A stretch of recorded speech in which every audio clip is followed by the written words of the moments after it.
As Juan Soto's free agency enters into December, Yankees beat writer and insider Randy Miller has revealed the New York Yankees might not be looking so hot, as these rumors are getting scary, including the Boston Red Sox having a very good chance into signing Juan Soto, and we're going to talk about this. So what's up, guys? Welcome back to Yankees Digest. It's Chris here, and let's jump right into the video as we always do. Also, guys, make sure to subscribe to the channel. It really helps me out a lot. But let's talk about it. Well, the Juan Soto free agency has entered December as many expected. He did not sign very early into free agency, though there's a lot of time to go. There's still a week and a half before winter meetings, and Soto is expected to make his decision before then. But Yankees insider Randy Miller has revealed the New York Yankees might not be in a great place to sign Juan Soto, as Soto appears to want the biggest contract in MLB history, something the Yankees may not be willing to give him, depending on how much Hal Steinbrenner is willing to go into his pockets to keep the Yankee superstar around, while the Boston Red Sox also have gone out there and have really established themselves as a name in all this. And let's just take a look into this. As Miller mentioned, he believes it's going to come down to the Boston Red Sox and the New York Mets. From what he's hearing, Big Papi David Ortiz is playing a role in this and recruiting Soto very hard. And he's heard that Soto was very impressed with the Red Sox, and the Red Sox are telling Soto they're going to bring in a couple of extra players in addition to him. Now, here's the deal, guys. John Henry and the Boston Red Sox Fenway Sports Group have really not had any interest in signing anyone in a very long time. The last sort of big contract they signed was Trevor Story a couple of years ago to what was around a 7-year, $162 million deal. Something in that range, so obviously nowhere near as big as Juan Soto, but now the Red Sox appear willing to strike, and they want to get back into form, being one of the best teams in baseball, as one of the longest-standing MLB teams and a historic franchise, while also holding a rivalry with the New York Yankees, where there's still some bitterness left over from when none other than Babe Ruth went to the New York Yankees, and no one's gotten over that one yet, apparently, with Boston. Obviously, it cursed the team, and for 80-some odd years, they did not win a World Series before beating the New York Yankees and going on to the World Series that they would end up winning, and now having a bunch of World Series in the 2000s, including a couple in the 2010s. Now, the Boston Red Sox have fallen off since then, been unwilling to pay people, including former superstar Mookie Betts, who's now one of the best players in the MLB on the Dodgers. Mind you, he was one of the best players in the MLB also on the Red Sox. The man was great with them, too. And on top of that, they have really foregone going after any big name in free agency over the last couple of years, but that seems to be changing with Juan Soto. The Red Sox have interest in him, and so do the New York Mets, along with the New York Yankees and the Toronto Blue Jays. They are the 4 finalists, and while no one really expects the Blue Jays to be really going to be the team to land him, it's always a possibility that he goes to any of these 4 teams. I've been pretty honest. I don't think the Red Sox or the Blue Jays are going to sign him. I still don't believe the Red Sox or the Blue Jays are going to sign him. It, to me, comes down to the New York Yankees or the New York Mets. Soto seemed to like New York in a general sense, and if he decides the Yankees are not going to give him the money that he wants, he would go to the New York Mets, or that's the way I see things. Now, also, Miller mentioned that he thinks the Yankees, from what he hears, clearly they value him, but he doesn't think the Yankees will go to $600 million in a contract, and he's hearing they'll probably top out in the $550 million range. And on top of that, in the end, it's going to come down to money, and considering Soto just played one of his 7 years in the MLB with the New York Yankees, he doesn't expect the 4-time All-Star to give the Yankees any sort of sentimental discount. Now, we've known that's the case. Juan Soto has been open about the fact that he wants to win baseball games, and he wants to make the most money possible while winning baseball games. Now, as of right now, the 4 teams that Juan Soto could sign with, the New York Yankees do give him the best chance to win baseball games and get paid a lot of money. The problem is the New York Yankees might not be willing to pay him all the money that he wants to be paid. And if that's the case, Soto will walk and he will go to a new team. Now, things become very interesting when considering everything that Miller said. He does believe that Soto's not going to re-sign with the Yankees and that Soto will move on to another team. And on top of that, he sees the Yankees topping out their offer at $550 million, as we saw, and that Soto wants the biggest contract in MLB history, something we're not sure if the Yankees are going to offer, while the Red Sox, Mets, and Toronto seemingly have an upper hand, putting the Yankees in 4th to re-sign the generational superstar that is Juan Soto. Now, I've gone out on a limb multiple times, including in this video alone, to say it's a two-dog race. This is between the Yankees and the Mets. I don't see that changing anytime soon. We've seen a lot from Hal Steinbrenner, and not all of it has been good. But we've seen one thing. Hal Steinbrenner is willing to shell out the big bucks for superstars. We've seen him not willing to do that with other players, such as role players and guys who would thicken the roster to a degree, but we have not seen him ever bow away from a superstar. When Aaron Judge looked like he was gone and going to the San Francisco Giants, Steinbrenner himself called Aaron Judge and said, name your price. I cannot lose you. We both are better off with you being a Yankee. And look what happened. Aaron Judge went to the Yankees. When Garrett Cole was a free agent, Hal Steinbrenner felt no qualms of going out there and giving Garrett Cole the biggest contract anyone would possibly give him, as he was one of the best free agency pitchers of all time.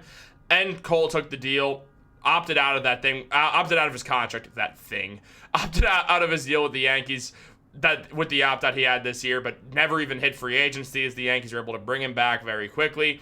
We've seen the Yankees have been good at retaining their players and also signing other players when they are superstars. The Yankees now have to sign a superstar who they had last year, so they really have to retain another one 2 years after the Aaron Judge situation. And it does feel like if they do it, they're going to have to pay more than everyone else. And that does feel likely. I truly do not think the Boston Red Sox are going to outbid the New York Yankees financially. It just does not make any sense why Juan Soto would risk going to the Red Sox, a team that's going to need multiple other players in order to match what the New York Yankees have. Juan Soto alone does not make the Boston Red Sox a great team. No one player makes a bad baseball team a great team. The Red Sox are not a very good team. Yeah, their pitching rotation's deep. They have that going for them. They have some solid players throughout the lineup, but Juan Soto is not the difference maker between a team that's not in the playoffs and a team that wins the World Series. Does he help them potentially get to the playoffs? Probably. I mean, Juan Soto is one of the best players in baseball. Don't get me wrong. I'm not discounting Juan Soto. What I'm discounting is the fact that I don't believe the Boston Red Sox can actually pull this off. And I think they're out, and I think the Toronto Blue Jays are going to end up being out, and it's going to become between the Yankees and the Mets. Now, Randy Miller has been negative in the past. He thought Aaron Judge was going to sign with San Francisco, and that more could be happening with that also. So, obviously, like many people within the Yankees, he's kind of a doomer in this sense. Many people who are Yankee fans are very negative because the New York Yankees have been on this terrible drought of not winning a World Series in 15 years. One of the longest droughts in the franchise's history. I want to say it's the second longest outside of the 80s, when they weren't really winning anything at all till 94, was it? Was it 94? Someone fact check me down below if I was wrong, if it wasn't then. But here's what I do know, guys. Juan Soto, if he signs the biggest deal in the MLB, it's going to, like the biggest deal in MLB history, it's most likely going to be coming from Steve Cohen and the New York Mets. If that happens, what we're going to see is we're going to see Juan Soto sign for a massive contract that's probably upwards of $700 million over 15 years. It's not going to break baseball, but if that's what Steve Cohen has to do to sign Juan Soto, he might sign a deal to break baseball. I mean, we've seen Cohen has been very, very meticulous, and he's been very adamant that the Mets are going to sign Juan Soto, and Cohen has the ability to offer more money than any other team, which is why I think that Hal Steinbrenner, if he loses out on Juan Soto, it is going to be because Steve Cohen. Now, here's the thing. As I said, Hal is going to be willing to shell out the big bucks if it means retaining his superstars or landing a superstar. We've seen this twice over before with Cole and Judge. There's no reason why it shouldn't happen with Soto, and it probably will happen with Soto as long as the Mets don't offer an unbreakable contract. I don't see Hal Steinbrenner backing away with the Red Sox taking Soto. He knows it's a terrible look, because if you lose him to the Mets, you get to say, Hal Steinbrenner could be like, what do you want me to do?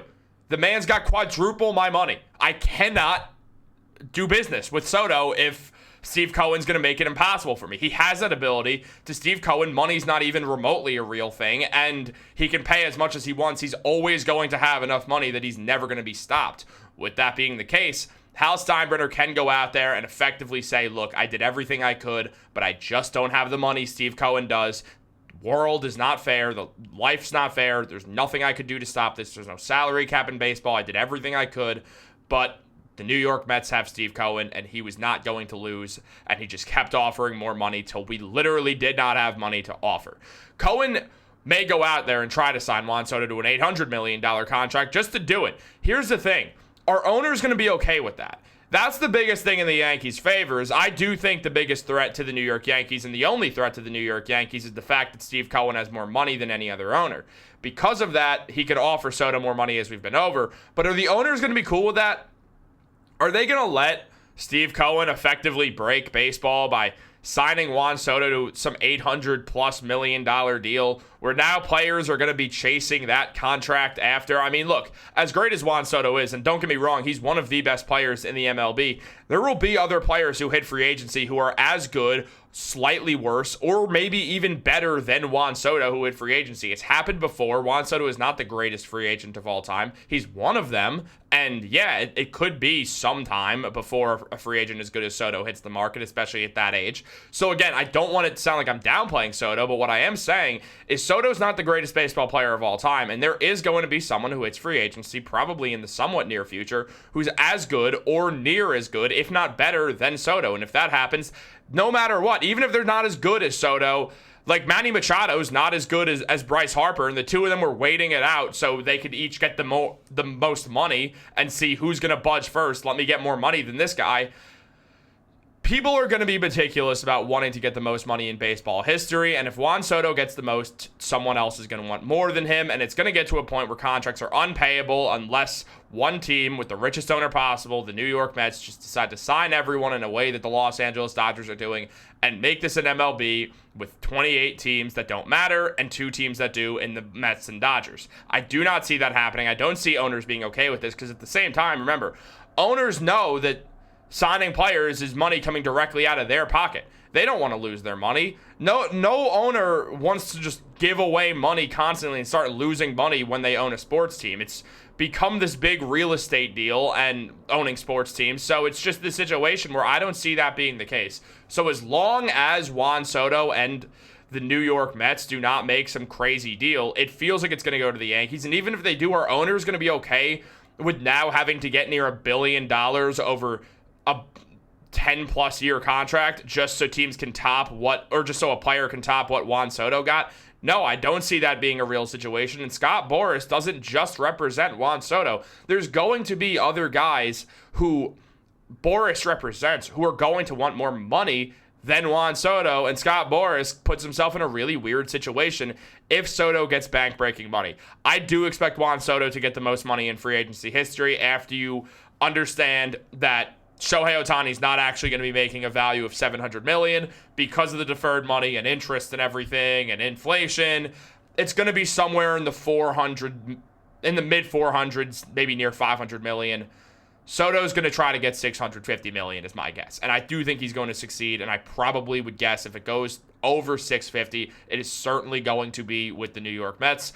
If it's at $650 and multiple teams offer him, it means the Yankees offered him $650 million over 15 years, and that probably will get the job done. It might not even go that high, if we're being honest. It might not.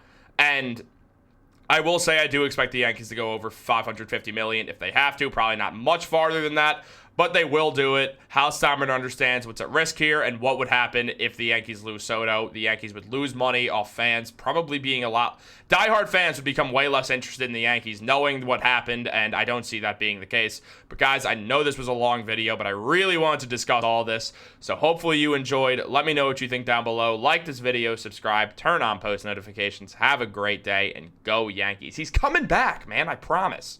I actually don't know if that's the case. He might damn well go to the Mets.